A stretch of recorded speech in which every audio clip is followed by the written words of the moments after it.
25 तारीख को धनबाद लोकसभा का चुनाव होना है और भारतीय जनता पार्टी की ओर से श्री ढुल्लो महतो जी को पार्टी ने प्रत्याशी बनाया है और इसलिए आप सब लोगों से मैं यही निवेदन कर रहा हूं, अब 25 तारीख को आप सब लोगों का एक एक वोट भारतीय जनता पार्टी को मिले, कमल फूल छाप पे पड़े और यहां से ढुल्लो महतो जी को विधायक सांसद बनावे ताकि इस देश के प्रधानमंत्री नरेंद्र मोदी जी फिर से भारी मतों से वो प्रधानमंत्री देश में बने। यही निवेदन और यही अपील करने के लिए मैं आज आपके बीच में आया। आप सब लोगों से मैं ये कहने के लिए आया हूं कि आज देश के प्रधानमंत्री नरेंद्र मोदी जी ने इन 10 वर्षों में जो गरीबों के लिए काम किया, किसानों के लिए काम किया, मजदूरों के लिए काम किया, गांव वालों के लिए काम किया, आदिवासियों के लिए काम किया, दलितों के लिए काम किया, कमजोर वर्गों के लोगों के लिए काम किया, आज तक कोई भी प्रधानमंत्री इतना काम नहीं किया जितना इस देश के प्रधानमंत्री नरेंद्र मोदी जी ने। अब याद करिए, इस देश के प्रधानमंत्री नरेंद्र मोदी जी ने गरीबों को घर भी देने का काम किया। इन 10 वर्षों में 4 करोड़ से अधिक पक्के मकान बना करके दिए और देश के प्रधानमंत्री नरेंद्र मोदी जी ने क्या कहा है कि जिनको घर नहीं मिल पाया है, जिस गरीबों को, फिर देश के तीसरी बार प्रधानमंत्री बनेंगे तो उन गरीबों को भी घर उपलब्ध कराया जाएगा, उन गरीबों के लिए भी घर बनाया जाएगा। यानी देश के प्रधानमंत्री नरेंद्र मोदी जी गरीबों के घर की चिंता करते और उसके साथ साथ घर में भी गैस की कनेक्शन, गैस की चूल्हा। अब याद करिए, पहले गैस की कनेक्शन सिर्फ बड़े बड़े शहरों में जो लोग रहते थे, बड़े बड़े महलों में लोग रहते थे, उन्हीं को नसीब होता था। गरीब ये सोचते थे कि पता नहीं कभी हमें नसीब होगा कि नहीं होगा, लेकिन इस देश के प्रधानमंत्री नरेंद्र मोदी जी ने गरीबों के घरों तक भी गैस की कनेक्शन और गैस की चूल्हा पहुंचा दिए। और इतना ही नहीं, देश के प्रधानमंत्री नरेंद्र मोदी जी ने कहा कि भाई इस देश के कोई भी गरीब भूखे नहीं सोएंगे, भूखे नहीं रहेंगे और इसलिए कोरोना काल से इस देश के गरीबों के घरों तक मुफ्त में अनाज भी पहुंचा रहे हैं। यानी थोड़ा मोड़े आबादी नहीं, देश के 80 करोड़ की आबादी है। इस गरीबों को जो पहले बड़ी दिक्कतें होती थी, क्या खाएंगे, बच्चों को क्या खिलाएंगे, लेकिन देश के प्रधानमंत्री नरेंद्र मोदी जी ने गारंटी दिया है कि कोई भी आप गरीब भूखे नहीं सोएंगे और इसलिए हर गरीबों को प्रत्येक महीना प्रत्येक व्यक्ति 5 किलो मुफ्त में राशन भी उपलब्ध करा रहे और यदि कोई बीमार हो जाए तो उसके इलाज की भी व्यवस्था देश के प्रधानमंत्री नरेंद्र मोदी जी ने आयुष्मान भारत योजना के तहत 5 लाख रुपया तक के बीमा कराना ताकि गरीब भी अच्छे अस्पतालों में इलाज करा सके। आप जरा सोचिए, देश के प्रधानमंत्री नरेंद्र मोदी जी गरीबों के घरों की भी चिंता करते हैं, गरीब खाना पकावे उसके लिए चूल्हा और गैस की भी चिंता करते हैं, फिर खाना क्या खाए उसके लिए भी फ्री में अनाज की भी चिंता करते हैं और बीमार होने पर दवा और इलाज की भी चिंता करते हैं। और इसलिए मैं आप सब लोगों से यही कहने के लिए आया हूँ, इस देश के प्रधानमंत्री नरेंद्र मोदी जी गरीबों की चिंता करते, गांव की चिंता करते, हमारी माँ बहनों की चिंता करते। आज जो इस प्रदेश में जिन लोगों की सरकार है, झारखंड मुक्ति मोर्चा की सरकार है, कांग्रेस पार्टी की सरकार है, यहाँ वो लोग चुनाव भी लड़ रहे हैं। लेकिन मैं आपको ये कहने के लिए आया हूँ, कांग्रेस पार्टी हो, झारखंड मुक्ति मोर्चा हो, ये लोग झारखंडियों के विरोधी रहे हैं, ये लोग झारखंड के भी ये लोग विरोधी रहे हैं।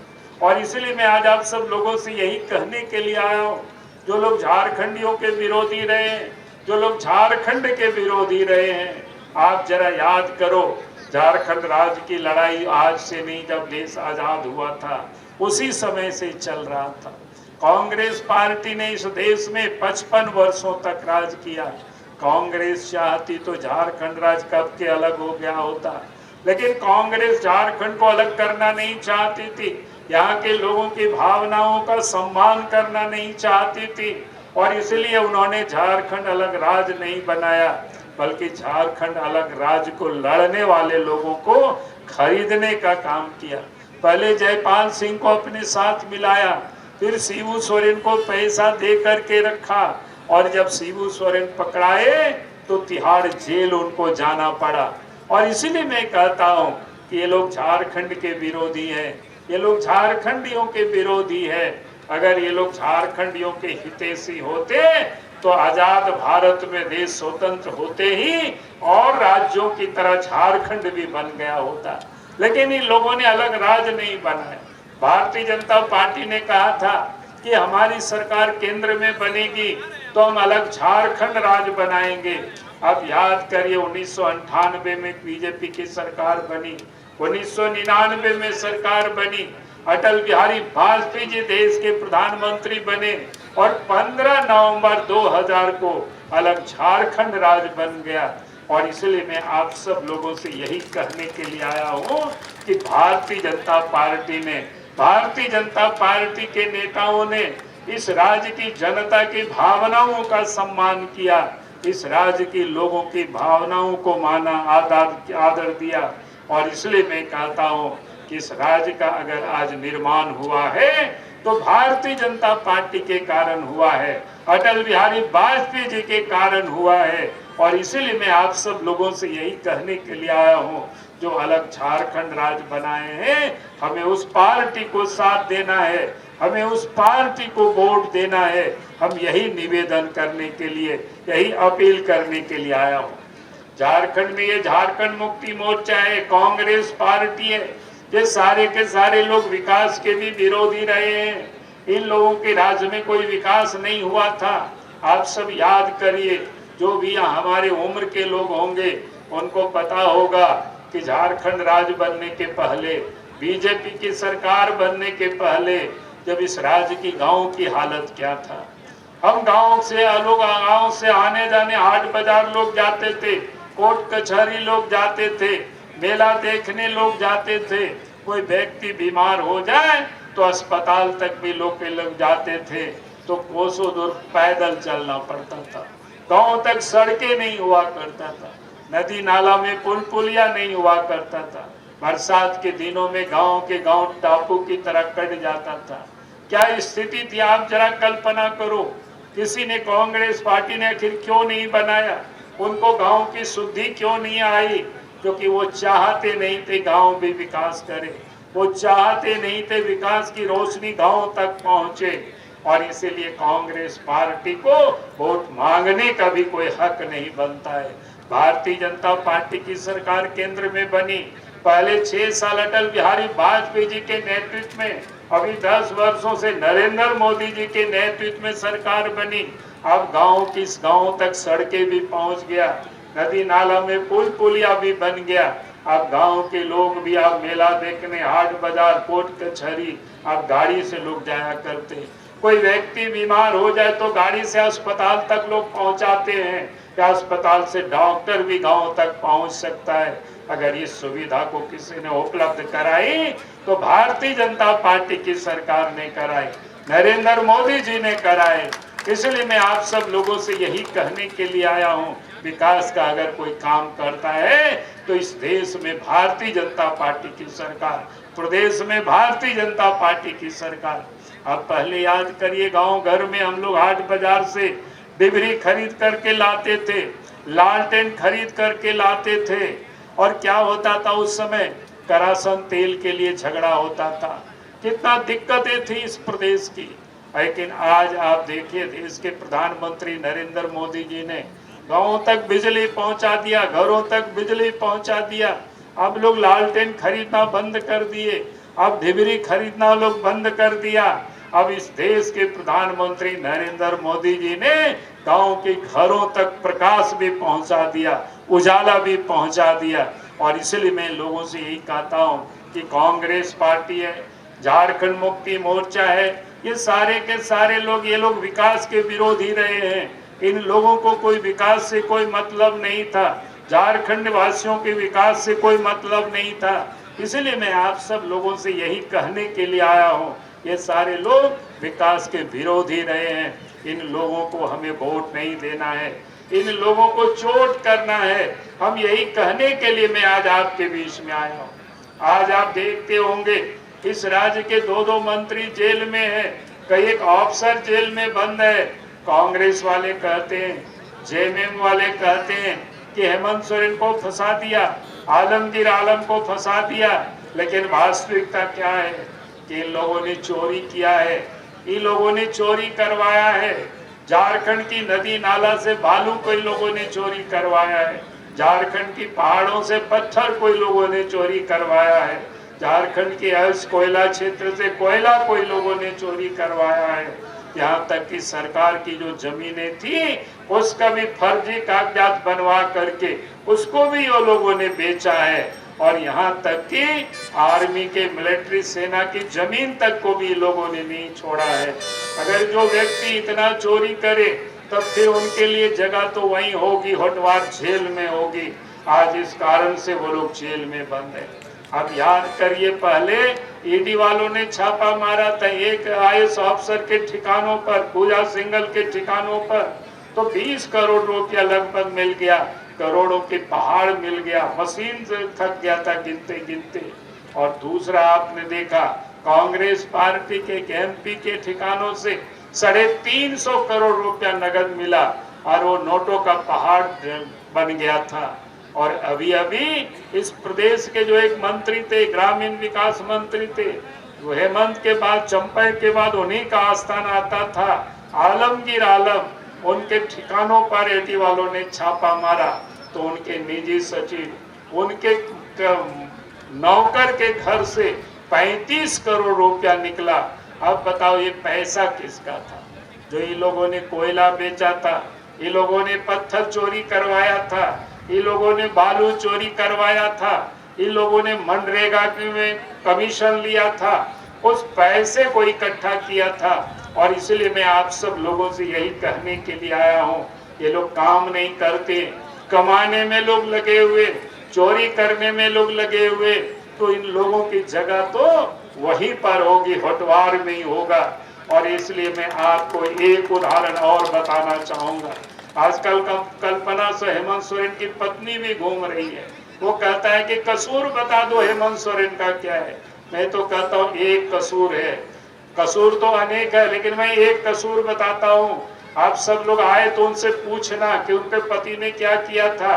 जेएमएम वाले पूछना हेमंत सोरेन ने उस समय क्या किया था।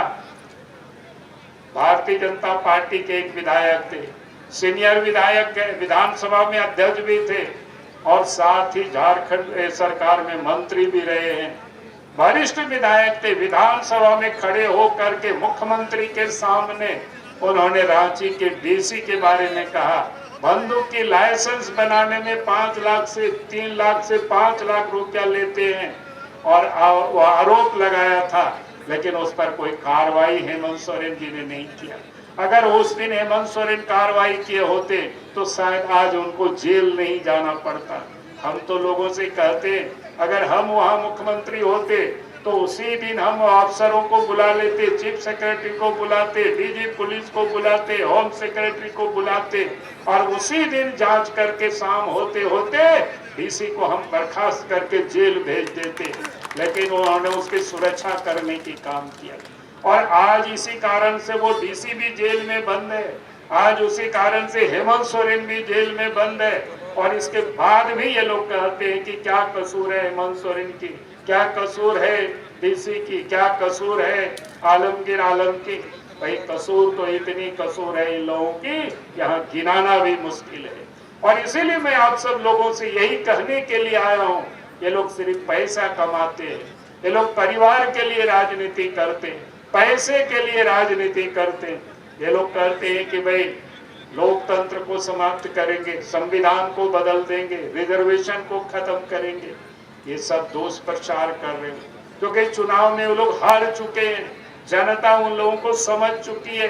भारतीय जनता पार्टी तो संविधान की हिफाजत में विश्वास करती है, क्योंकि भारतीय जनता पार्टी मानती है और सच्चाई है, अगर भारत का संविधान नहीं होता तो आज ढोलू महतो विधायक और प्रत्याशी नहीं बनते, भारत का अगर संविधान नहीं होता, बाबूलाल मारंडी भी आपके बीच नहीं होते, भारत का संविधान अगर नहीं होता तो आज देश के प्रधानमंत्री चाय बेचने वाला भी नहीं बनता।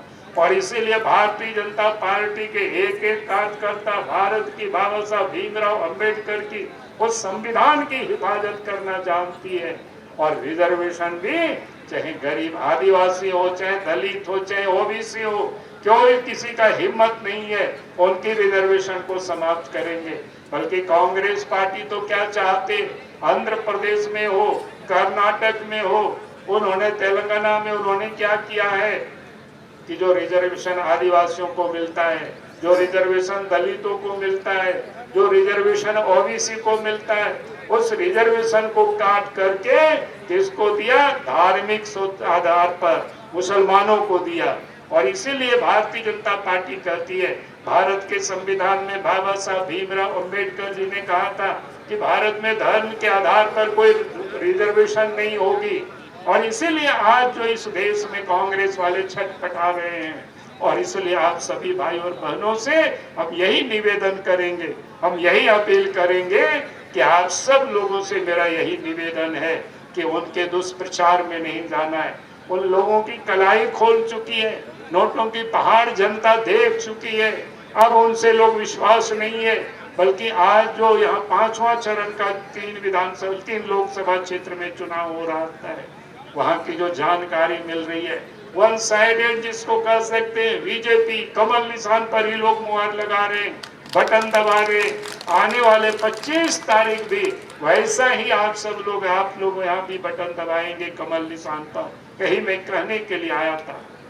बायोम मेडिकल प्रिपरेशन का एकमात्र संस्थान जहां है complete digital classrooms, individual doubt counters, video lectures, student tracking system, library facility, 100% result oriented rankers batch, study package and class notes in PDF। Jharkhand के इतिहास में पहली बार नीट यूजी में 700 मार्क्स पार। 10th पास स्टूडेंट्स के लिए फाउंडेशन कोर्स और 11th पास student के लिए फ्रेशर कोर्स। 12th पास स्टूडेंट्स के लिए टारगेट कोर्स। Contact biome 736 00 66191।